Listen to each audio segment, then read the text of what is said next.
Meus amigos, a situação da Venezuela é tão grave, mas tão grave, que a sua solução será inevitavelmente muito dolorosa a todos nós da América do Sul. Antes de começarmos o vídeo, quero lembrá-lo, se você assiste esse canal no YouTube e é inscrito no canal, verifique porque é possível que a sua inscrição já não exista mais. Se você está no COS TV, porque o vídeo que nós colocamos no YouTube, nós colocamos também no COS TV. O canal Professor Belei está no COS TV.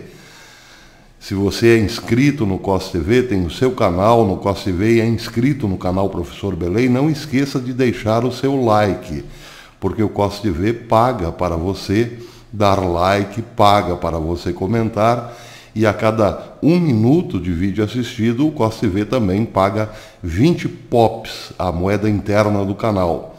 Os POPs são transformados em COS e o COS é transformado em dinheiro. Portanto, se você está no canal Professor Belei no COS TV, você ganha dinheiro para assistir os nossos vídeos e para deixar o seu like. Imaginem assistindo o canal Professor Belei todos os dias e no final do mês poder comprar um botijão de gás ou algo até maior ou mais caro. Muito bacana, só o COS TV faz isso. A inscrição no YouTube de vez em quando desaparece, por isso o meu conselho. Se você é inscrito aqui no canal do Professor Belei no YouTube, verifique a sua inscrição.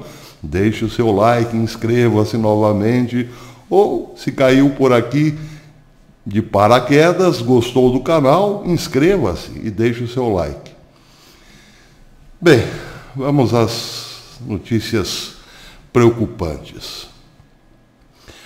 A Venezuela chegou num tal ponto de crise política, institucional, humanitária, moral, que a sua solução só poderá ser muito amarga. E isso quer dizer que poderá envolver toda a América do Sul num grande conflito armado. Tal como, quem sabe, não tanto, mas tal como em regiões bastante complicadas do mundo, como o Oriente Médio, como foi a Península Coreana há décadas atrás e assim por diante. Tudo porque a Rússia é dona hoje da Venezuela. O problema da Venezuela já não é mais, ou não é somente o problema humanitário e moral. Quando falávamos da Venezuela pedindo a queda de Maduro, era porque o povo, a maioria da população venezuelana, não tem emprego, não tem perspectiva, é usada como massa de manobras, não tem hospitais, não tem medicamentos, crianças e idosos ou morrem nas filas dos hospitais sem médicos e sem medicamentos, ou morrem em casa, sem a menor assistência. Mas o problema não é só esse. Vejam este senhor chamado, vocês estão vendo aqui, esse senhor chamado Tarek el-Aissami. Esse senhor, ele foi vice-presidente de Maduro, foi ministro da indústria da Venezuela, foi governador, mas é um dos homens mais procurados, se não o mais procurado, pelo Serviço de Imigração americano. Motivo? Tráfico internacional de entorpecentes. E ele também é procurado nos Estados Unidos por outro motivo, por ter relações estreitas com o grupo terrorista Hezbollah. Ele é o homem, simplesmente o homem do Hezbollah na América do Sul.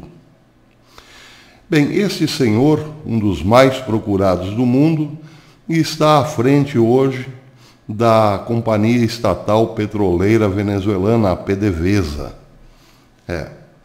Ele está ali para fazer a transição da PDVSA, que é da Venezuela, para a Rosneft, que é russa, ou seja, a PDVSA, empresa estatal venezuelana, patrimônio do povo venezuelano, passará oficialmente para a Rússia.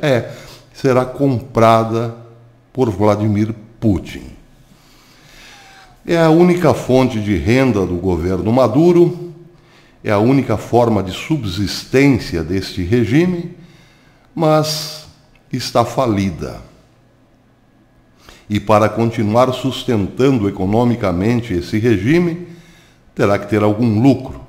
E a forma encontrada por Nicolás Maduro, o ditador venezuelano, é passá-la finalmente para a estatal russa de petróleo, para Vladimir Putin, para que, enfim, ela comece a render alguma coisa para continuar sustentando o regime de Maduro.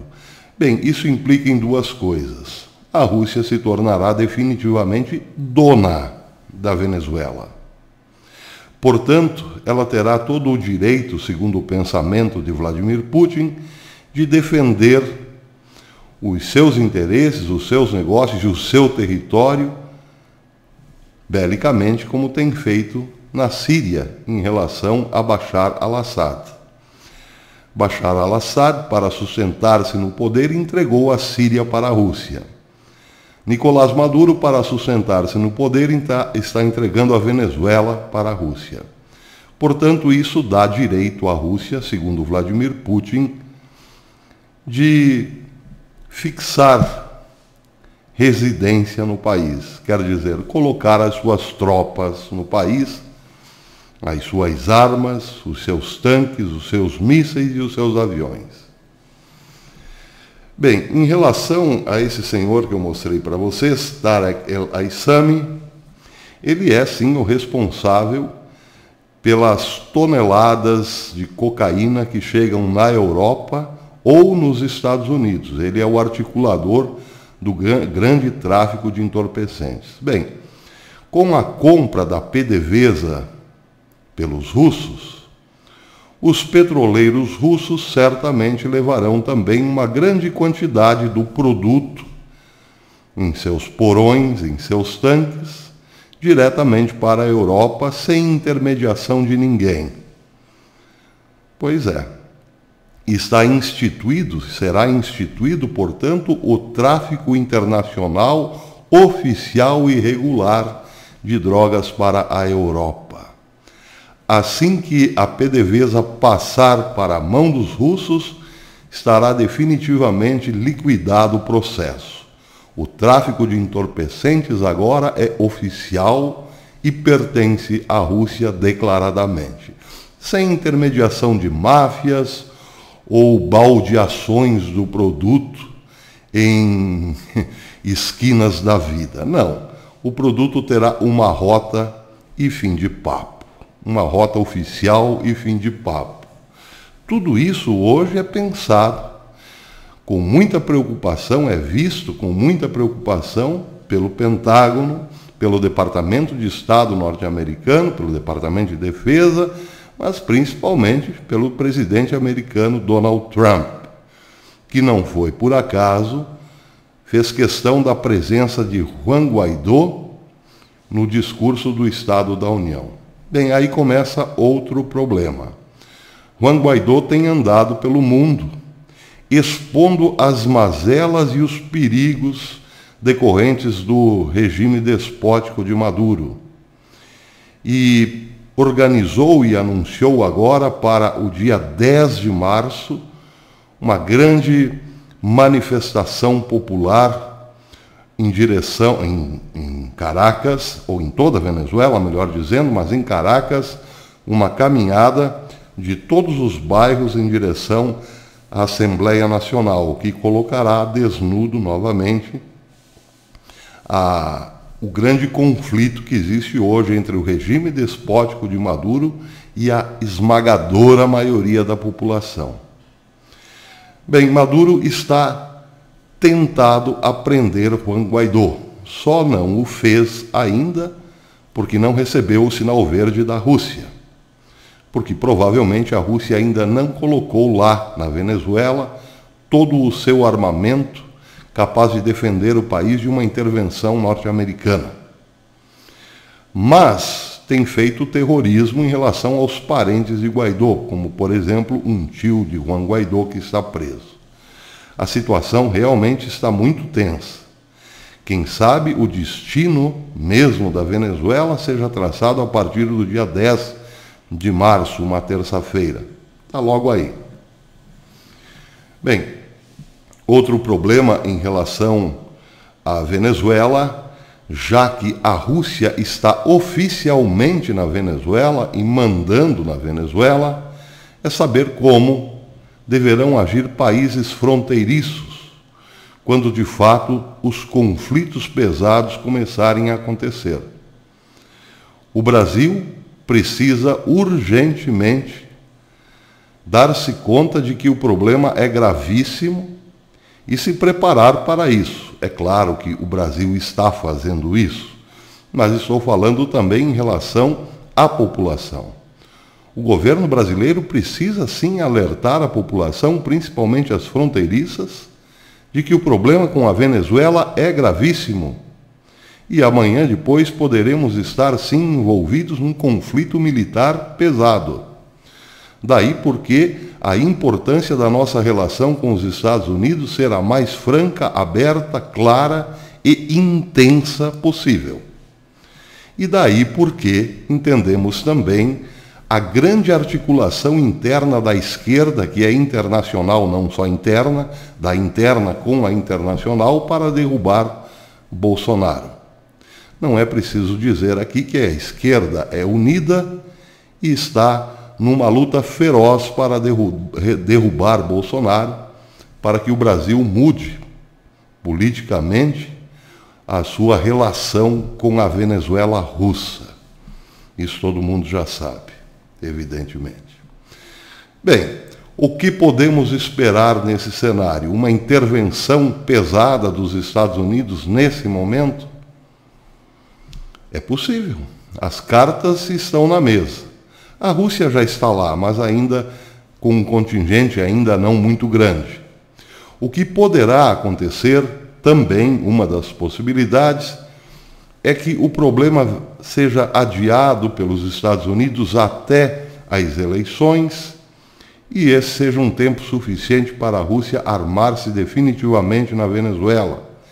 E aí começar um conflito através, quem sabe, da Colômbia para recuperação do território por parte dos Estados Unidos. Nesse caso, teríamos um cenário muito parecido com a Guerra da Coreia. Só que naquele caso, a Coreia comunista, o lado comunista, conseguiu manter um território. Portanto, a Coreia ficou dividida entre uma pró-ocidental e outra pró-soviética. E está dividida até hoje e está em guerra até hoje. O mesmo poderá acontecer, sim, na Venezuela. Uma divisão, uma Venezuela comunista russa com uma Venezuela pró-Estados Unidos. Tudo isso é possível. A questão é saber a que preço. Quanto pagaremos em vidas humanas para que o problema da Venezuela seja solucionado? Porque assim, do jeito que está, meus amigos podem apostar, não ficará. Bem, e para terminar, lembrando aquela velha frase do comunista Vladimir Lenin: acuse-os do que você faz, chame-os do que você é. Lembrei-me dessa frase porque ouço há muitos anos os comunistas dizerem que os Estados Unidos quer o petróleo da Venezuela. Pois é. O interessante é que os Estados Unidos foi o único país que realmente ajudou a Venezuela a extrair o ouro negro da terra. Foram as empresas petrolíferas americanas que deram tecnologia e assistência à estatal PDVSA. Os Estados Unidos tanto quis roubar o petróleo venezuelano que até hoje a Venezuela sustenta-se com uma empresa estatal de petróleo. Por que os Estados Unidos não roubaram, ou não compraram, ou simplesmente não acabaram com a PDVSA? Os comunistas não saberão explicar.